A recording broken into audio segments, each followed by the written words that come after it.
operators. All the spectrum auction, GSM and CDMA will be completed by March 31st and markets will decide how much revenue the government will get.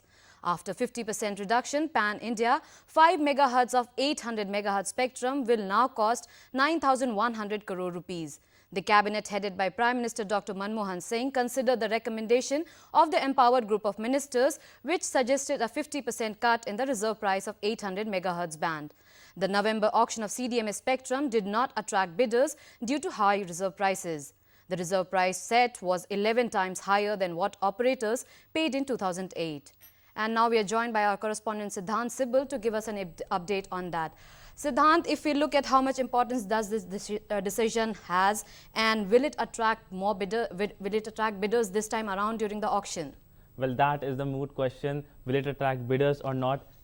I believe so. It will attract bidders since the reserve price in the last auction, that was on 12th and the 14th of November 2012, was the reserve price was really high, and that is why we didn't saw any investors. There were two companies, Videocon and Tata Teleservices, which showed their intent that yes, we will take part in the auction, but ultimately they withdrew because of the high reserve price, 28,000 crore rupees. This time the government, I would say that government finally thought that since the reserve price is so high, let's cut the price down. GSM has already been reduced by 30%.